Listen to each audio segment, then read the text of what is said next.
নমস্কাৰ সকলোকে মোৰ ইউটিউব চেনেল এডুমেশ্যন হাবলৈ স্বাগতম জনাইছোঁ। আজিৰ পৰা আৰম্ভ কৰিম নৱম শ্ৰেণীৰ গণিতৰ আমি চেপ্টাৰখিনি। আজি প্ৰথমতে আমি ৰিভিজন যিখিনি চেপ্টাৰ আছে সেইখিনি আমি কৰাই ল'ম। তাৰপিছত এটা দুটাকৈ সকলোখিনি তোমালোকৰ কাৰণে আমি ইউটিউবত উপলব্ধ কৰাই দিম। তোমালোকে ভালদৰে চাবা। গতিকে আহা আমি দেৰি নকৰি ভিডিঅ'টো আৰম্ভ কৰোঁ।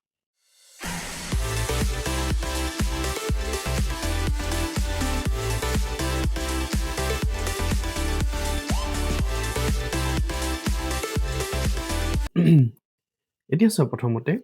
আমি পুনৰালোচনাৰ প্ৰথম খণ্ড ফাৰ্ষ্ট পাৰ্টত আমি কি কৰিম, আমি সংখ্যা প্ৰণালী বা যিখিনি নাম্বাৰ ছিষ্টেম আমি সেইখিনি জানিবই লাগিব। খুব ইম্পৰ্টেণ্ট নাম্বাৰ ছিষ্টেমখিনি। সংখ্যানো কি কি, আমি এই সংখ্যা ছিষ্টেমখিনি আমি আলোচনা কৰিম এই প্ৰথম পাৰ্টত। কি কি সংখ্যা আছে আমি চাওঁচোন। প্ৰথম আছে নেচাৰেল নাম্বাৰ। নেচাৰেল নাম্বাৰ বা স্বাভাৱিক সংখ্যা হৈ গ'ল। নেচাৰেল নাম্বাৰ মানে যিবোৰ সংখ্যা আমি গণনাৰ বাবে ইউজ কৰোঁ সেইবিলাকক কোৱা হ'ব স্বাভাৱিক সংখ্যা। এতিয়া নেচাৰেল নাম্বাৰ কোন কোন, আমি স্বাভাৱিকতে যিখিনি সংখ্যা ইউজ কৰোঁ যেনে 1 2 3 4 5 সংখ্যাটো শেষ নাই। গতিকে 1ৰ পৰা আৰম্ভ কৰি গোটেই সংখ্যাখিনি কি বুলি কোৱা হ'ব, স্বাভাৱিক সংখ্যা। বুজি পাইছা? যদিহে আমি এই 1 2 3 4 5 6 এনেকে যিমান সংখ্যা আছে তাৰ লগত যদি আমি 0টো সাঙুৰি লওঁ, 0 1 2 3 4 5 0টো যদি সাঙুৰি লওঁ তাক কোৱা হ'ব পূৰ্ণ সংখ্যা। তাক কোৱা হ'ব পূৰ্ণ সংখ্যা বা হোল নাম্বাৰ বুলি কোৱা হ'ব। বুজি পাইছা? স্বাভাৱিক সংখ্যা কোনখিনি, যিখিনি সংখ্যা আমি স্বাভাৱিকতে ব্যৱহাৰ কৰোঁ গণনাৰ বাবে। নাম্বাৰছ ইউজ ফৰ কাউণ্টিং আৰ কাউণ্টিং নাম্বাৰছ হৈ গ'ল। তাৰপিছত হোল নাম্বাৰ কি বুজি পালা, নেচাৰেল নাম্বাৰ যিখিনি 1 2 3 4 5 6 7 8 আৰু হোল নাম্বাৰ হৈছে 0 1 2 3 4 5 6 7 8। 0টো ইনক্লুড হ'ব লাগিব। বুজি পাইছা? এতিয়া চোৱা, স্বাভাৱিক সংখ্যা আৰু আমি পূৰ্ণ সংখ্যা পালোঁ। এতিয়া আমি পাম অখণ্ড সংখ্যা বা ইণ্টিজাৰ পাম। এতিয়া চোৱাচোন 1 2 3 4 এই যে সংখ্যাখিনি পালোঁ, যিখিনি আমি স্বাভাৱিক সংখ্যা বুলি কৈছিলোঁ বা নেচাৰেল নাম্বাৰ বুলি কৈছিলোঁ, এইখিনি বিপৰীতো কিছুমান নাম্বাৰ আছে যিখিনি হ'ল -1 -2 -3 -4 আদি কৰি অসংখ্য সংখ্যা আছে। এই সংখ্যাখিনি গোটেইখিনি ইনক্লুডিং 0 এই গোটেই ছেট বা এই ছেটটোক কোৱা হ'ব অখণ্ড সংখ্যা বা ইণ্টিজাৰ, বা তাক ডিনোট কৰা হয় জেডেৰে বা কেতিয়াবা আইৰেও ডিনোট কৰা হয়। বুজি পাইছানে? এতিয়া অখণ্ড সংখ্যা বা ইণ্টিজাৰ বুলি ক'লে কি বুজিবা, all positive number and all negative number including 0 মানে শূন্যক ধৰি ধনাত্মক সংখ্যাবিলাক আৰু ঋণাত্মক সংখ্যাবিলাক, সেইবিলাকক কোৱা হ'ব ইণ্টিজাৰ বা অখণ্ড সংখ্যা। অখণ্ড সংখ্যা কনচেপ্টটো খুবেই প্ৰয়োজনীয়, কাৰণ ইয়াৰ পাছৰ যিটো আমি পঢ়াম বা বুজাম তোমালোকক সেইটো হৈছে পৰিমেয় সংখ্যা বা ৰেচনেল নাম্বাৰ। ৰেচনেল নাম্বাৰ বা পৰিমেয় সংখ্যা এইটো বহুত ডাঙৰ কনচেপ্ট। এইটো যদি যেতিয়া ভালদৰে আয়ত্ত কৰিব পাৰিবা তেতিয়া কোনো চিন্তা নোহোৱাকৈ তোমালোকে বাছি উলিয়াব পাৰিবা কোনবোৰ সংখ্যা পৰিমেয় বা ৰেচনেল বা কোনবোৰ সংখ্যা অপৰিমেয় বা ইৰেচনেল। বুজি পালা? এতিয়া আমি ইণ্টিজাৰখিনি মনত ৰাখিব। ইণ্টিজাৰ বুলি ক'লে সদায় তোমালোকে নাম্বাৰ লাইনটো মনত পৰিবা। এইটো নাম্বাৰ লাইন বা সংখ্যা ৰেখা বুলি কয়। সংখ্যা ৰেখাৰ একদম মাজতে কি থাকিব, শূন্য থাকিব। এইটো সংখ্যা ৰেখা ধৰি ল'লো, সংখ্যা ৰেখা মাজত থাকিব শূন্য, সোঁহাতে বা ৰাইট চাইডত থাকিব পজিটিভ সংখ্যাখিনি আৰু বাওঁহাতে থাকিব নিগেটিভ সংখ্যাখিনি, -1 -2 -3 বুজি পালা? যিমানে আমি সোঁহাতৰ পৰা বাওঁ হাতলৈ গৈ থাকোঁ সিমানেই সংখ্যাৰ ভেলুবোৰ কমি যায়। মনত ৰাখিবা, যিমানেই সোঁহাতৰ পৰা যদি বাওঁ হাতলৈ যাওঁ ভেলুটো কি হৈ যায়, ভেলুটো কমি যায়। আৰু সদায় যদি বাওঁ হাতৰ পৰা সোঁ হাতলৈ গৈ থাকোঁ তেতিয়া ভেলুটো বাঢ়ি যায়। ভেলুটো কি হৈ যাব, সংখ্যাৰ বাঢ়ি যাব। সেইটো কথা তোমালোকে মনত ৰাখিবা। তাৰপিছত চোৱা, মষ্ট ইম্পৰ্টেণ্ট পৰিমেয় সংখ্যা বা ৰেচনেল নাম্বাৰ। এইটো খুব ইম্পৰ্টেণ্ট দেই, মন দি শুনিবা। অলপ দেৰি আগত কি পালা, অখণ্ড সংখ্যা বা ইণ্টিজাৰ কাক কয় সুন্দৰকৈ বুজাই দিলোঁ, বুজি পালা? এতিয়া অখণ্ড সংখ্যাৰ লগতে ৰিলেটেড হৈ আছে পৰিমেয় সংখ্যা। অখণ্ড সংখ্যা বা ইণ্টিজাৰ নাজানিলে পৰিমেয় সংখ্যা কি বুজিব নোৱাৰিবা। অ'কে, এতিয়া অখণ্ড সংখ্যা বা ৰেচনেল নাম্বাৰ কি, যিবোৰ সংখ্যাক p by q আকৃতিত লিখিব পাৰি কেনেকৈ লিখিব পাৰি মানে p by q অৰ্থাৎ ভগ্নাংশ আকৃতিত লিখিব পাৰি তাত কিন্তু কণ্ডিশ্যন দুটা আছে কণ্ডিশ্যন কেইটা কি কৈছে p আৰু q এই দুইটা সংখ্যা বিলংছ টু z কৰিব লাগিব বিলংছ টু z মানে ভয় নাখাবা মানে এই যে অখণ্ড সংখ্যাবিলাক তাৰ মাজৰে কোনোবা এটা সংখ্যা হ'ব লাগিব p q এই দুইটা সংখ্যা হয় 3 ললো বা -2 ললো হৈ গ'ল দুইটা অখণ্ড সংখ্যা হয়নে কেতিয়াবা 0 ল'ব পাৰো 1 ল'ব পাৰো হৈ গ'ল মুঠতে এই p আৰু q দুইটা অখণ্ড সংখ্যা হ'ব লাগিব আৰু নেক্সট কণ্ডিশ্যনটো হৈছে q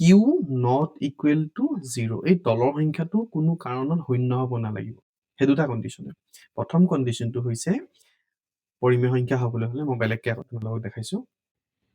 এতিয়া চোৱা পৰিমেয় সংখ্যা বা ৰেচনেল নাম্বাৰ মানে কি হ'ব লাগিব কণ্ডিশ্যন কেইটা মই কণ্ডিশ্যন কেইটা লিখি দিছোঁ প্ৰথমটো হৈছে p by q আকৃতিত এইটো শেপত লিখিব পৰা হ'ব লাগিব এক নম্বৰ কণ্ডিশ্যন কেনেকৈ লিখিব পাৰিম যেনে 3/2 সংখ্যাটো লিখিব পাৰিম 7 সংখ্যাটো লিখিব পাৰিম -3 সংখ্যাটো লিখিব পাৰিম -3 সংখ্যাটো লিখিব পাৰিম কেনেকৈ -3 তলতটো 1 এটা থাকিব পাৰিম -3/1 p by q ফৰ্মত লিখিব পাৰিছোনে গতিকে ই এনেকুৱা সংখ্যাবিলাক পৰিমেয় সংখ্যা হ'ব it's a rational number next কণ্ডিশ্যনটো কি ফুলফিল কৰিব লাগিব p আৰু q বিলংছ টু z মানে p আৰু q দুইটাই অখণ্ড সংখ্যা হ'ব লাগিব থাৰ্ড কণ্ডিশ্যনটো হৈছে q not equal to 0 এই তলৰ সংখ্যা যদি দেখিছা তলৰ সংখ্যাটো কি বুলি কয় ডিনমিনেটৰ বা হৰ বুলি কয় সেইটো হৰটো যেনে 8/0 যেনিবা এই সংখ্যাটো পৰিমেয় সংখ্যা নহ'ব কাৰণ তলত কি আছে 0 আছে বুজি পাইছা তিনিটা কণ্ডিশ্যনেই আছে p by q ফৰ্মত প্ৰকাশ কৰিব পাৰিব লাগিব নেক্সট p q উভয়ে কি হ'ব z হ'ব লাগিব বা অখণ্ড সংখ্যা বা ইণ্টিজাৰ হ'ব লাগিব আৰু q বা ডিনমিনেটৰত থকাটো কেতিয়াও 0 হ'ব নালাগিব এতিয়া চাচোন প্ৰশ্ন আহে শূন্য এটা পৰিমেয় সংখ্যা হয়নে is 0 is a rational number Yes 0 is a rational number কাৰণ 0টো আমি কেনেকৈ লিখিব পাৰিম 0/7 0/-3 এটা লিখিছোঁ 0/-3 এনেকৈ লিখিব পাৰিম 0/-3 মানে কি 0 p by q ফৰ্মত লিখিব পাৰিলে চাচোন তাৰপিছত তোমালোকে পাইছিলা সূচকৰ বিধি বা লজ অফ ইণ্ডাইচেছ কেনেকৈ পাইছিলা এক নম্বৰটো আছিলে কিছুমান বিধি আছিলে a to the power m into a to the power n হ'লে কি হয় a to the power m plus n হ'ল মানে 3 স্কোৱাৰ ইনটু যেনিবা 3 to the power এইটো কি হ'ব এই পাৱাৰকেইটা যোগ কৰিম 3 to the power 2 plus 4 সমান 3 to the power কিমান হ'ব 6 হ'ব এটা কথা তোমালোকে জানানে যেনিবা 2 to the power 4 এই দুইটোক কোৱা হ'ব বেছ বা ভূমি আৰু এইটো কোৱা হ'ব পাৱাৰ বা কি বুলি কোৱা হ'ব ঘাট এইটো কোৱা হ'ব ভূমি আৰু ঘাট যদি এই ভূমি বা বেছটো ছেইম থাকে ওপৰৰ পাৱাৰকেইটা বেলেগ বেলেগ থাকে তেতিয়া আমি পাৱাৰকেইটা কি কৰিম প্লাছ কৰিম অন্য হাতেদি দুই নম্বৰটো কি আছিলে a to the power m divided by a to the power n বা এইটো এনেকৈও লিখিব পাৰিম a to the power n divided by power minus third case a to the power n whole to the power n আমি a to the power n যেনে 2 square whole cube আমি a বেছে power নাই দিব সৰি তাৰপিছত a to the power 0 তাৰপিছত আছে a to the power n into b to the power n to this here divided by আছে তাহলে a to the power whole to the power n by r আছে তাহলে আছে a to the power minus n এটা কি 1 by a to the power plus n যেনে 1 by যেনিবা 2 to the power minus 4 থাকিলে সেইটো কি লিখিম 2 to the power plus 4 লিখিম এনেকুৱা ভগ্নাংশত থাকিলে আমি ৰেচিপ্ৰকেল বা অনুন্নক ল'ম অনুন্নক মানে বুজি পাইছেনে ওলোটাই দিম মানে এনেকৈ চোৱা হাফৰ অনুন্নক হ'ব 2/1 বা 2 3/4 ইয়াৰ অনুন্নক বা ৰেচিপ্ৰকেল হ'ব 4/3 বুজি পাইছা গতিকে আমি এতিয়া এইখিনি এপ্লাই কৰি অংক কৰিব লাগিব যিখিনি পুনৰ আলোচনা তোমালোক আগতে আগৰ পূৰ্বৰ ক্লাছত এইখিনি অলৰেডি পঢ়ি আহিলা এতিয়া আমি পলম নকৰি এক্সাৰচাইজৰ আহোঁ আৰু ওৱান এক্সাৰচাইজ এক নম্বৰটো কৈছে find the value of root 2 up to 2 decimal places using square root square root apply কৰি আমি 2 আনুমানিক 2 দশমিক স্থানলৈ বৰ্গমূল উলিয়াব আছে তো হৈ গ'ল এতিয়া আমি ইয়াত 1 দিলে ইয়াত কি দিম 1 দিম 1 এগুণ 1 হ'ব 1 এগুণ 1 দিম 2 গ'লে 1 বাকি এইপিনে 2.000 আছে বুলি ধৰিলোঁ ইয়াত দুটা 0 নামি আহিলে হৈ গ'ল এতিয়া 100ত ইয়াত দুগুণ কৰিম 2 হ'ব হৈ গ'ল এতিয়া ইয়াত যদি মই 1 দিওঁ ইয়াতো 1 দিম 21 গুণ কিমান হ'ব 21 হ'ব বহুত সৰু হৈ আছে 21 নিদিওঁ আমি তাতকৈ বেছি দিব পাৰিম চাওঁ 1 দুগুণ 2 ইয়াত 2 দিলে ইয়াতো কি দিম 2 দিম 22ৰ লগত 2 গুণ কৰিলে কিমান হ'ব 44 হ'ব 100তকৈ 44টো সৰু তাতকৈ বেছি দিব পাৰিম নি 3 দি চাওঁ ইয়াত যদি আমি 3 দিওঁ ইয়াতো কি দিম 3 দিম এতিয়া 23ৰ লগত 3 গুণ কৰোঁ 3 3 গুণ 9 2 3 গুণ 6 69 আৰু দিব পাৰিম নি চাওঁচোন ইয়াত যদি 4 দিওঁ ইয়াতো কি দিব লাগিব 4 24 লগত 4 ইনটু কৰিলে 4 4 গুণ 16 6 কৰিলে 1 4 2 গুণ 8 96 গতিকে কিমান দিব পাৰিম 4 দিব পাৰিম আৰু 5 দিলে 96 মানে 100তকৈ বহুত বেছি হৈ যাব গতিকে আমি কি দিম ইয়াত 4 দিম গতিকে কি পালোঁ আমি 96 এতিয়া আমি মাইনাছ কৰিম সেইটো কি কৰিম মাইনাছ কৰিলে 4 আহিব আৰু 0 দুটা বহি যাব হৈ গ'ল এতিয়া 2টো থাকিব প্ৰথমটো একেই থাকিব ছেকেণ্ডটো দুগুণ হ'ব 4 দুগুণ 8 এতিয়া আমি জাষ্ট ইয়াত 1 বহাব পাৰিম ইয়াত 1 বহালে কি হ'ব ইয়াত 1 আহিব গতিকে 1ৰ লগত যদি 281 ইনটু কৰোঁ 281 আহিব হৈ গ'ল আৰু তেনেকৈ ওলাই ওলাই গৈ থাকিব আৰু গতিকে ইয়াত যে পইণ্ট আছিলে আমি ইয়াত পইণ্ট এটা দিম গতিকে √2ৰ মান কিমান পালোঁ 1.41 তাৰপিছত চোৱা তোমালোকে write to irrational number whose sum and product আৰ ৰেচনেল দুটা অপৰিমেয় সংখ্যা লিখিবলৈ কৈছে যাৰ যোগফল আৰু পূৰণফল দুয়োটাই পৰিমেয় এতিয়া আমি চাওঁচোন যদি আমি অপৰিমেয় সংখ্যা কোনবিলাক অপৰিমেয় সংখ্যা যিবিলাক p/q আকৃতিত p/q ফৰ্মত লিখিব নোৱাৰি সেইবিলাক হৈছে অপৰিমেয় সংখ্যা যেনে √2 অপৰিমেয় সংখ্যা বা ইৰেচনেল নাম্বাৰ √3 হৈ গ'ল -5 √3 √17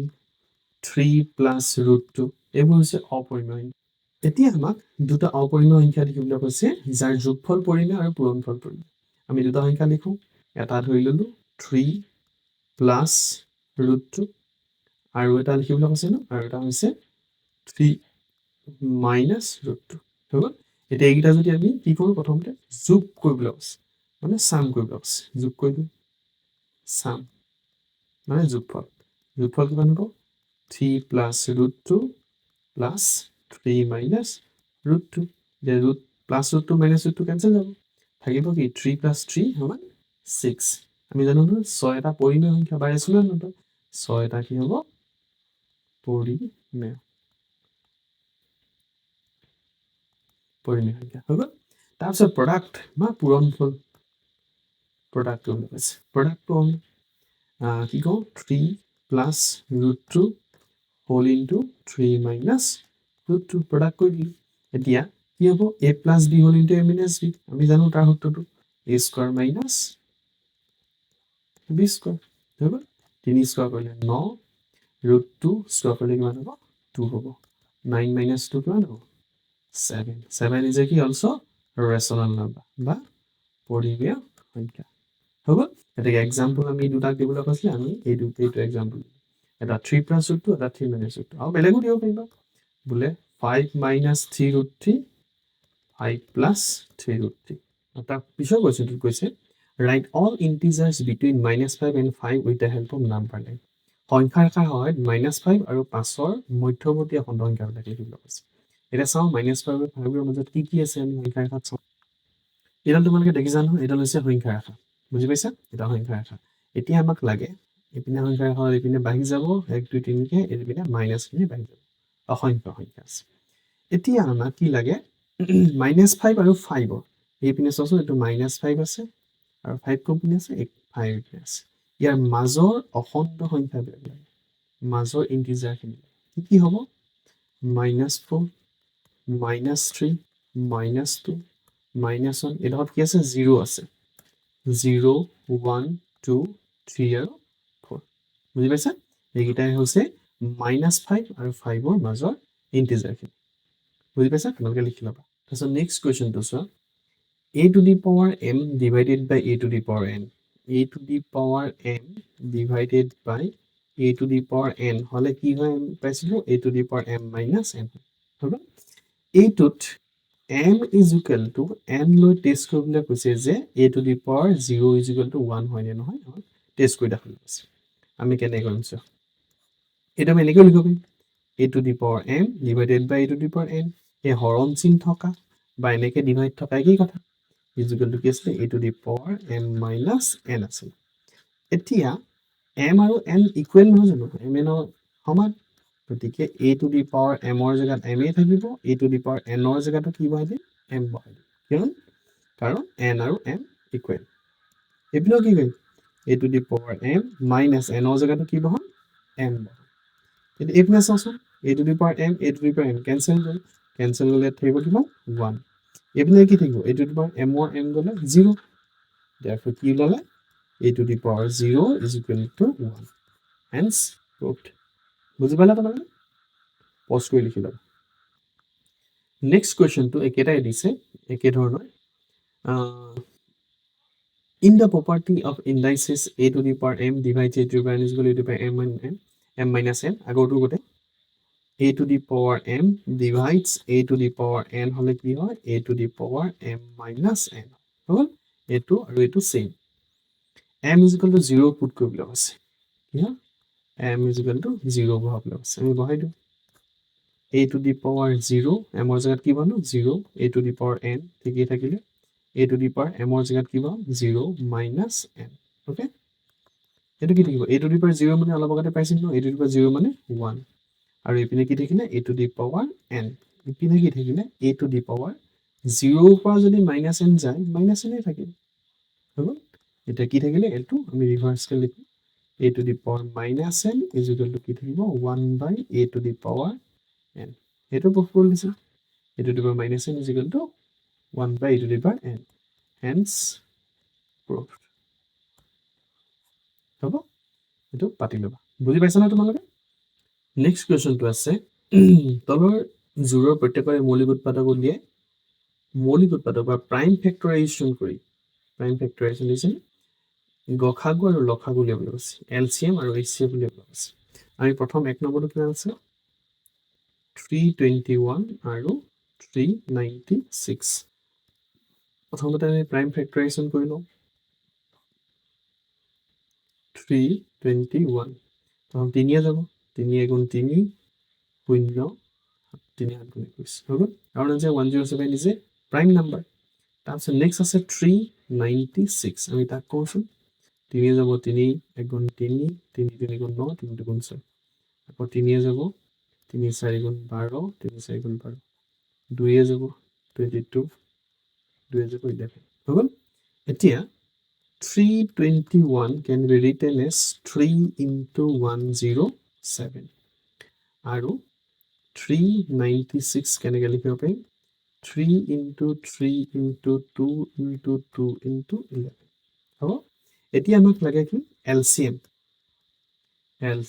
বা লসাগু কেনেকৈ উলিয়াম প্ৰথম এই 3 আৰু এই 3 এই কমনটো যে দেখিছা কমনটো এটা ল'ম হৈ গ'ল তাৰপিছত আৰু কমন আছে নেকি বা নাই কমন নাথাকিলে বাকী যিমানবোৰ সংখ্যা আছেগে সব লৈ ল'ব লাগিব 107 into 3 into 2 into 2 into 11 বুজি পালা যিকেইটা সংখ্যা কমন যায় কমনটো এবাৰে আহিব আৰু বাকী কমন নোযোৱা গোটেই সংখ্যাবিলাক আহিব এইকেইটা যদি ইনটু কৰা তোমালোকে 4 2 3 7 2 পাবা দিস ইজ এ এলচিএম বা লসাগু তেনেকৈ এইচচিএফ বা গসাগু কেনেকৈ উলিয়াম যিটো কমন আছে ইয়াত কমন কিমান 3 কমন গতিকে 3 ইজ দা গসাগু বা এইচচিএফ বাকি চাব লগা যেটো কমন থাকে হেতু হৈছে গসাগু বা এইচচিএফ আৰু লসাগু কেনেকৈ উলিয়াম কমন থকাটো লগই লাগিব আৰু কমন নথকা গোটেইখিনি ইয়াত ইনটু কৰি দিব লাগিব বুজি পাইছা এটো লিখি লবা তাৰ পিছত আছে 455, 42 এটা আমি চাওঁ 455 ৰ কৈছো 5 যাব গম পালে লাষ্টত 5 আছে 5 9 45 5 7 5 91 7 into 13 91 তেনেকৈ 42 টো কৈছো 42 কি হ'ব 2 যাব 2 21 42 3 যাব 3 7 42 এটাকে 455 কেনেকৈ লিখিব পাৰিম 5 into 7 into 13 আৰু 42 কেনেকৈ লিখিব পাৰিম 42 লিখিব পাৰিম 2 into 3 into 7 গতিকে এলচিএম লওঁ এলচিএম লসাগু দেই এইটো আকৌ লিখি নাথাকোঁ লসাগু কেনেকৈ উলিয়াম লসাগু ইয়াত কমন কি আছে চাওঁচোন কমন এই 7টো কমন আছেনে গতিকে 7টো এবাৰ লিখিম আৰু বেলেগ কমন আছে নেকি নাই গতিকে বাকী গোটেইখিনি যিমানখিনি থাকিলে এইখিনি ইনটু কৰি দিম এইকেইটা থাকিলে 5 13 2 আৰু 3 থাকিলে এইকেইটা ইনটু কৰি দিম এইকেইটা ইনটু কৰিলে হ'ব 2730 হ'ব এইটো হৈছে এলচিএম এইচচিএফ কিমান হ'ব এইচচিএফ হ'ব ইয়াৰ যিটো কমন সংখ্যা সেইটোৱে এইচচিএফ হ'ব 7 7 ইজ দ্য কমন বুজি পাইছা ভিডিঅ'টো পজ কৰি দেখি ল'বা তাৰপিছতো আছে 408 আৰু 170 আমি কেনেকৈ কৰিম আমি 2ৰে কৰোঁ 2 দুগুণ 4 শূন্য 2 4 2ৰে কৰোঁ 2 দুগুণ 20 2 দুগুণ 4 2ৰে কৰোঁ 2 5 গুণ 10 হৈ গ'ল তাৰপিছত যাব 3য়ে যাব 17 পায় এইটো কওঁ 170 2য়ে যাব 2 8 গুণ 16 2 5 গুণ 10 5য়ে যাব 5 17 5 হৈ গ'ল এতিয়া 408টো কেনেকৈ লিখিম 408টো লিখিম 2 into 2 into 2 into 3 into 17 170 কেনেকৈ লিখিম 2 into 5 into 17 2 into 5 into 17 হৈ গ'ল এতিয়া এলচিএম আমি ল'ম এলচিএম কেনেকৈ উলিয়াম কমনকেইটা চাওঁ এইটো 2 এটা কমন আছে 2 ইনটু তাৰপিছত কি কমন আছে 17 কমন আছে 17 ইনটু বাকী কমন নাই বাকীটা এতিয়া লিখি দিওঁ 2 into 2 into 3 into 5 হৈ গ'ল এইকেইটা ইনটু কৰিলে কি হ'ব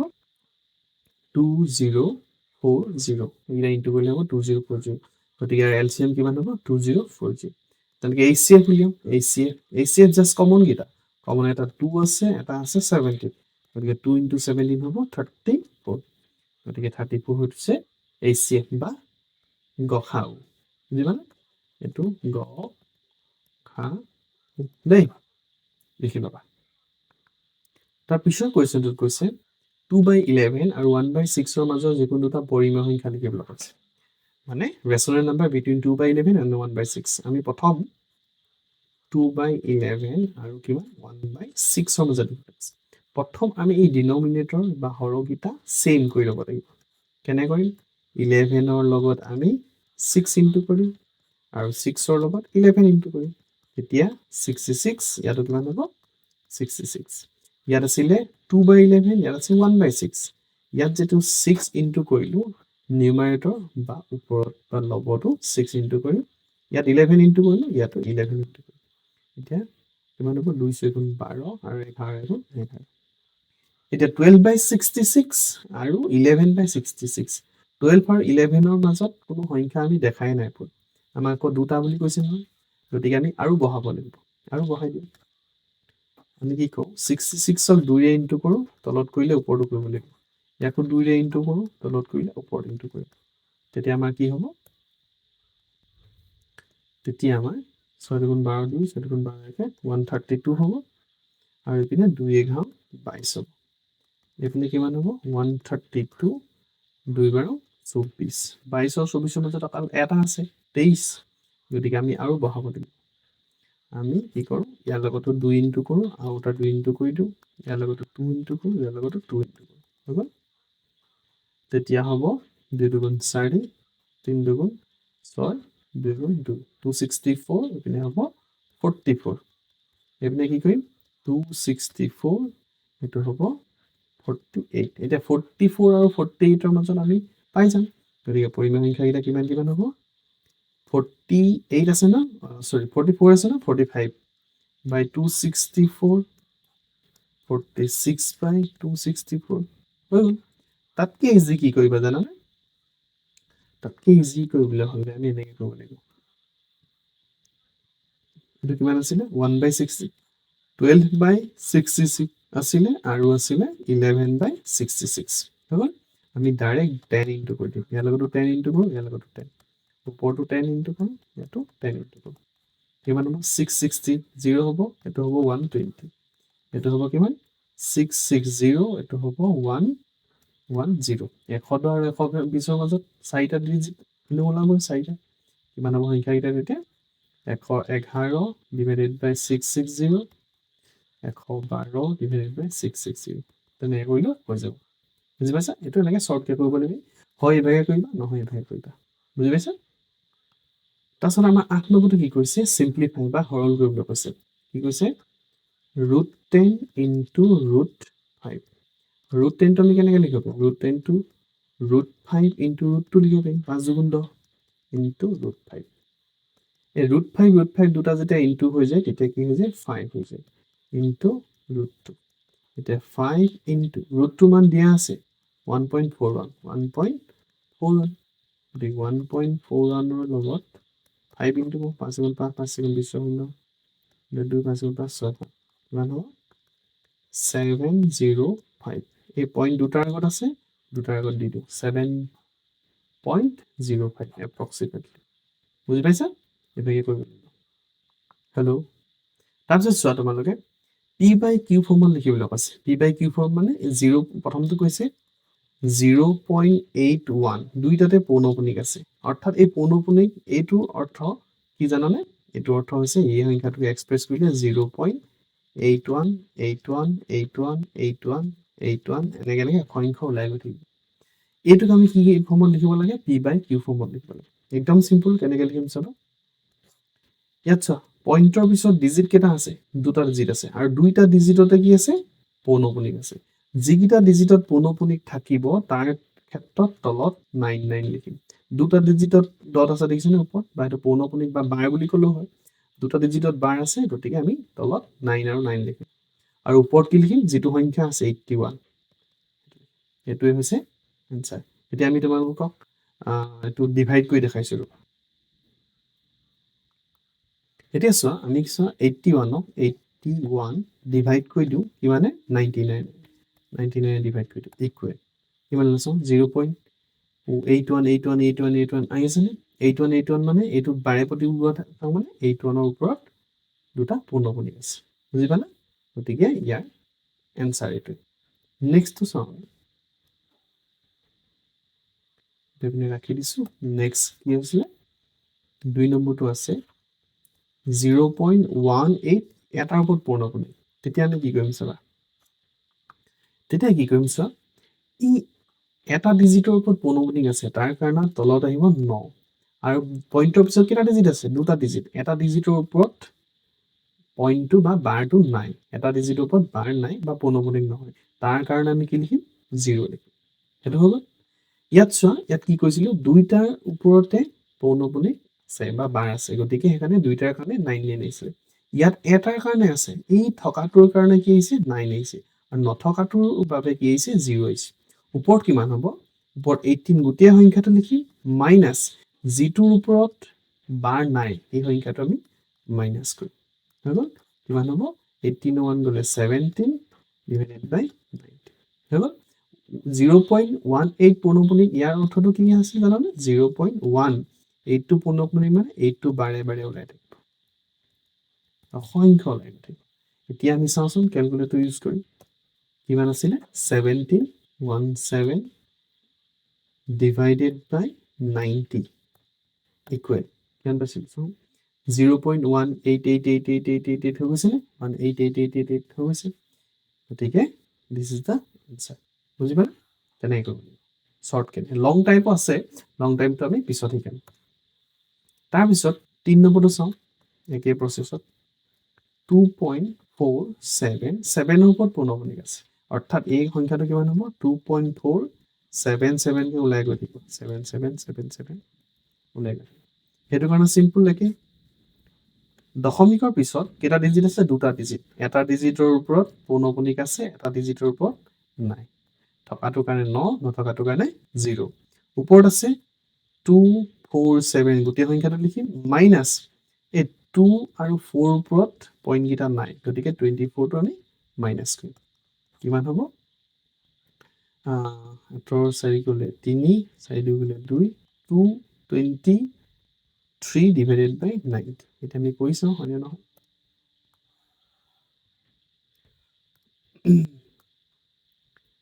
223 divided by কিমান হ'ব 90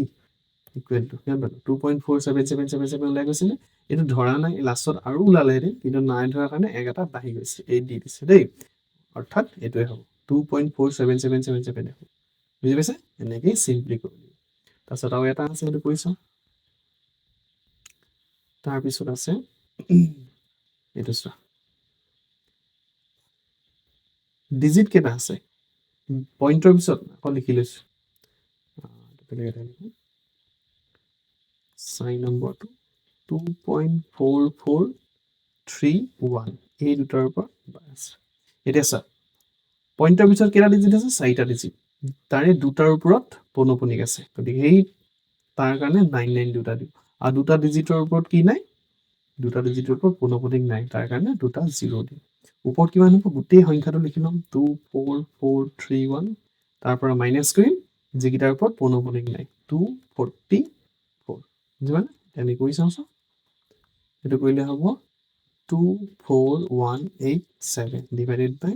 9900 হল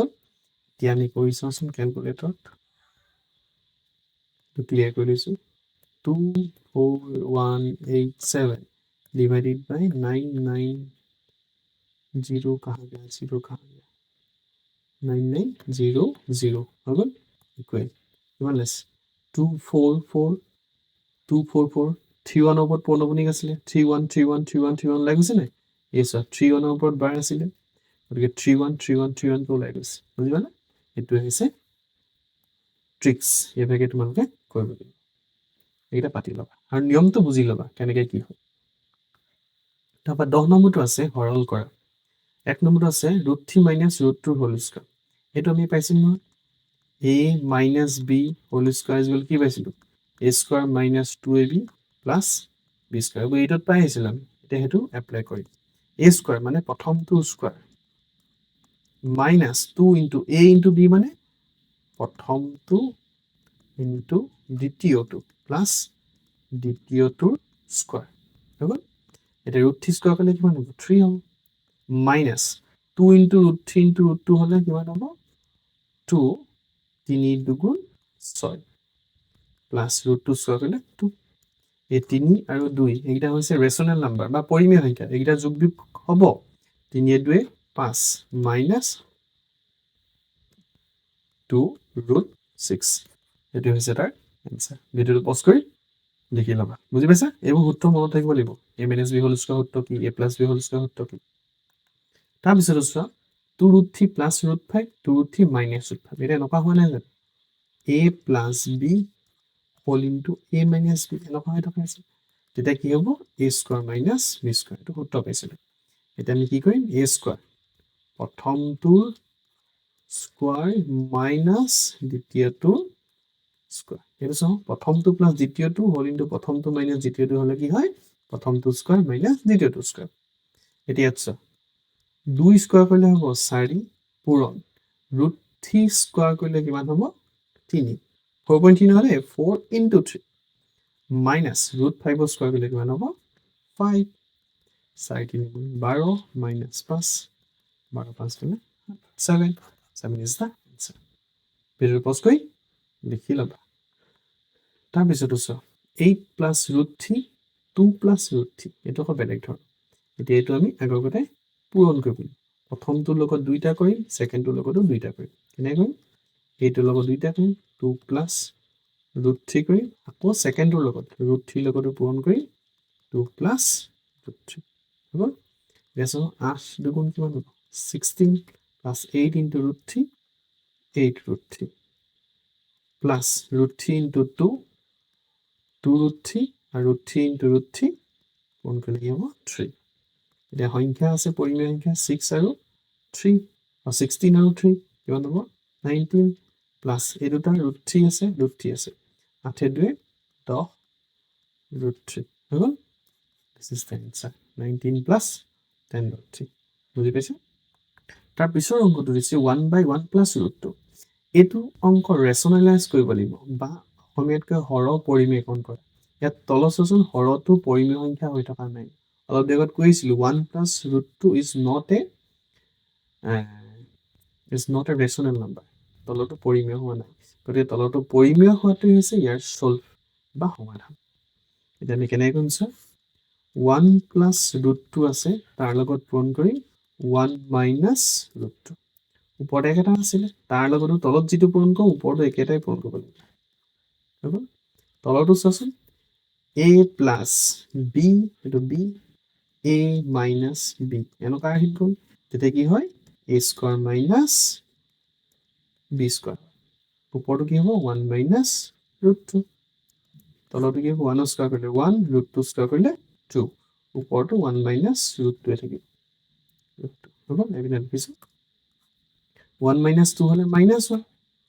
ওপৰত থাকিব 1 minus root 2 এটা minus 1 into এই minus 1 আছে এটো যেতিয়া চিহ্নবোৰ বদলি হৈ যাব minus into 1 minus root 2 হ'ব আমি কি কৰিম minus into 1 minus 1 minus 1 plus root 2 উল্টাকে লিখিলে কি হ'ব root 2 minus 1 বুজি পাইছা এটো হ'ব তাৰ এনসাৰ এটো কোৱা হয় ৰেশনালাইজ আৰু এনেকুৱা আমি অংক ৰেশনালাইজ তাৰ পিছতে কি কৰিব লাগিব পাঁচ নম্বৰটো তলত কি আছে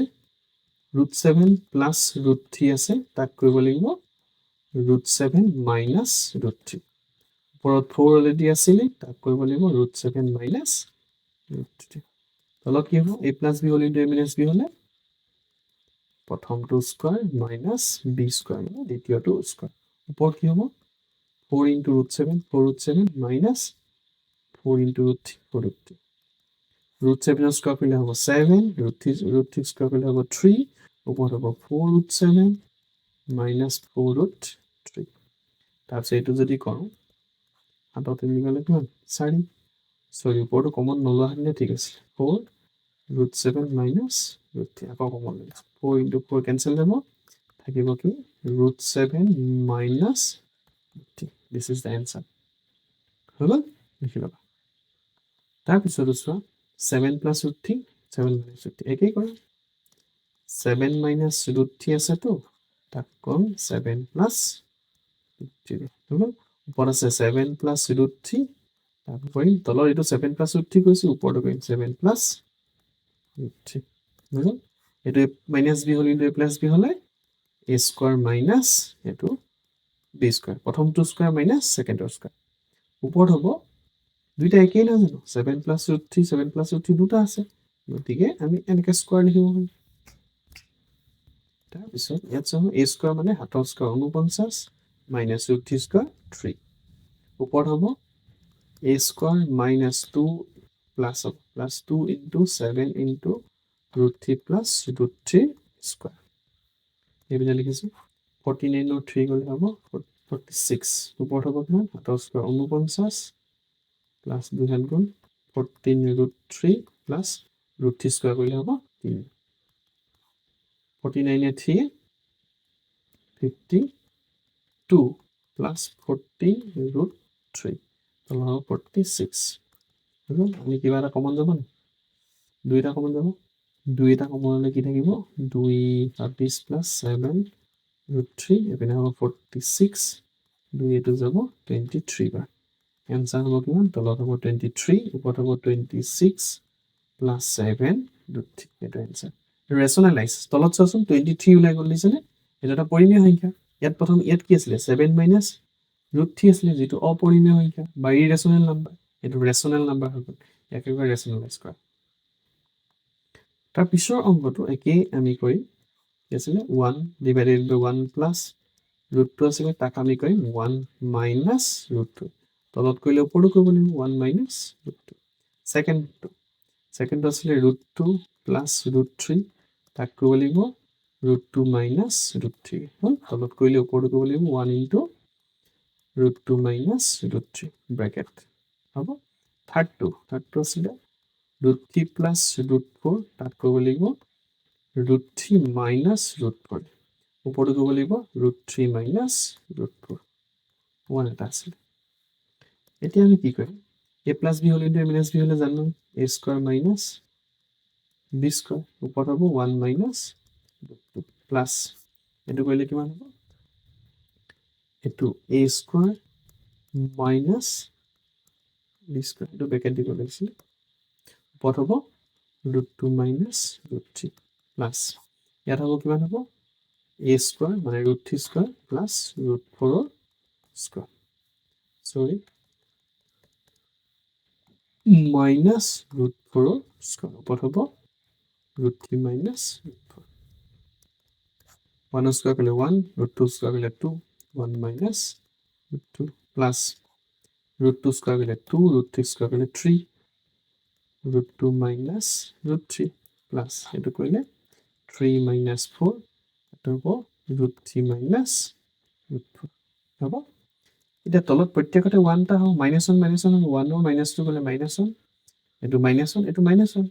-1 থাকিলে কি হয় চেঞ্জ হৈ যায়, অথনি যে দেখাইছিলোঁ এইটো কি হৈ যাব √2 মাইনাছ 1 হৈ যাব, এইটো কিমান হ'ব প্লাছ √3 মাইনাছ √2 হ'ব, এইটো কিমান হ'ব প্লাছ √4 মাইনাছ √3 হৈ যাব, এটা কেনচেল যাব নি প্লাছ √3 মাইনাছ √3 কেনচেল হ'ব, তাৰপিছত -2 প্লাছ √2 কেনচেল হ'ব, তাৰপিছত থাকিলে কিমান -1 প্লাছ √4, √4 মানে 2 নহয় জানো, এতিয়া এনচাৰটো কিমান হ'বগৈ 1, বুজি পাইছা, ধুনীয়াকৈ চাবা বুজি পাই যাবা। এইটো কেনেকৈ কৰিছিলোঁ, এইটো মই এটা ষ্টেপ দেখাই দিছোঁ, এইটোকে দেখাই দিছোঁ, কি কেলেনো পালোঁ 3 - 4 হ'লে -1 হ'ব, এইটো হ'ব √3 মাইনাছ √4, অ'কে। এতিয়া এইটোকে যদি আৰু অকণমান আগলৈ দিওঁ মাইনাছ ইনটু √3 মাইনাছ √4 হ'ব, মাইনাছ ইনটু √3 মাইনাছ √3, a মাইনাছে প্লাছ √4 হ'ব, অৰ্থাৎ কি হ'ব √3 মাইনাছ √4টো √4 মাইনাছ √3 হ'ব, হ'লনে, সেইটোকে সেইকাৰণে এইভাগে লুটিয়াই লিখিছোঁ, বুজি পাবা। তাৰপিছত এইটো আছে √a plus x minus √a minus x √a plus x plus √a minus x, এইটো ছেইম প্ৰচেছত কৰিম, খালি মই প্ৰথমতে পাতি লৈছোঁ দেই, সেইটো পাতি লৈছোঁ দেখিছা, ইয়াত কিহে পূৰণ কৰিব লাগিব √a প্লাছ এক্স, এইটো প্লাছ আছে নাই, প্লাছ থাকিলে মাইনাছ দিম, মাইনাছ √a মাইনাছ এক্স, ওপৰতো একেই কৰিব লাগিব, গতিকে একেই তলতো যি আছে ওপৰতো একেই পূৰণ কৰিব লাগিব, গতিকে আমি স্কোৱাৰ কৰি দিলে, এতিয়া তলটোত কি হ'ব এইটো গোটেইটো a বুলি ধৰা, a প্লাছ b হ'ল ইনটু a মাইনাছ b, গতিকে কি হ'ব a স্কোৱাৰ মাইনাছ এক্স, এই প্ৰথমটো স্কোৱাৰ মাইনাছ দ্বিতীয়টো a মাইনাছ এক্স আছিলে তাৰ স্কোৱাৰ হৈ গ'ল, ওপৰটোত কি হ'ব a plus b whole square হ'লে এইটো গোটেইটো a স্কোৱাৰ প্লাছ 2 ইনটু প্ৰথমটো a প্লাছ এক্স ইনটু দ্বিতীয়টো a মাইনাছ এক্স প্লাছ দ্বিতীয়টো, এইটো মাইনাছ আছিলে দেই চৰি, এইটো মাইনাছ হ'ব, হৈ গ'ল। নেক্সটটো কি আছিলে √a মাইনাছ এক্স, এইটো স্কোৱাৰ, বুজি পাইছা, a square minus 2ab plus b square,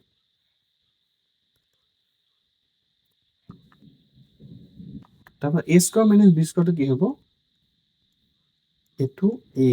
minus ছেকেণ্ডটো a মাইনাছ এক্স প্লাছ হৈ যাব, কিয়নো মাইনাছ a মাইনাছ এক্স কৰিলে কিমান হ'ব minus into a minus a minus a minus a plus x, ওপৰটো কি হ'ব এইটো স্কোৱাৰ কৰি দিলোঁ ন, এইটো স্কোৱাৰে ৰুটে কেনচেল হ'ব, কি থাকিব a প্লাছ এক্স মাইনাছ 2 √, এই দুটা মাজত সোমাই দিম a প্লাছ এক্স আৰু কি আছিলে a মাইনাছ এক্স প্লাছ এইটো কি হ'ব ৰুটে পাৱাৰে কেনচেল যাব, a মাইনাছ এক্স হৈ যাব, কেনচেল যাব নি minus x plus x cancel যাব, তলত minus A plus A cancel কৰিব, তলত থাকিলে টুৱাইছ এক্স, ওপৰত থাকিব কিমান a আৰু a হ'লে 2a প্লাছ 2 হোল ইনটু এইটো a plus X whole into a minus X মানে a square minus X square, এতিয়া আমি কি কৰোঁ, এতিয়া আমি তলত আছে 2x ওপৰত আছে 2 এটা কমন ল'লে ইয়াত থাকিব a plus 2 √, a square minus X square, এই 2 কেনচেল হ'ব, থাকিব কিমান ওপৰত থাকিব a plus 2 √, a square minus X square, তলত থাকিব এক্স, বুজি পাইছানে, এইবোৰ তোমালোকে প্ৰেক্টিছ কৰিব লাগিব, তেতিয়াহে আহিব আৰু পৰীক্ষাটো তোমালোকে এনেকৈ পটাপট কৰিব লাগিব, প্ৰেক্টিছ খুব ইম্পৰ্টেণ্ট। আজিলৈ তেতিয়াহ'লে এই 10 নম্বৰলৈকে থাকক, নেক্সট ক্লাছত আমি 11ৰ পৰা ষ্টাৰ্ট কৰি বাকী যিমানকেইটা আছে 21 মানলৈকে আছে নেকি, বাকীকেইটা আমি তোমালোকৰ লগত কৰি দেখাম। তোমালোকে খালি প্ৰেক্টিচ নকৰাকৈ নাথাকিবা। আৰু এটা কথা, যদি ভিডিঅ'টো চাই ভাল পোৱা লাইক কৰি দিবা।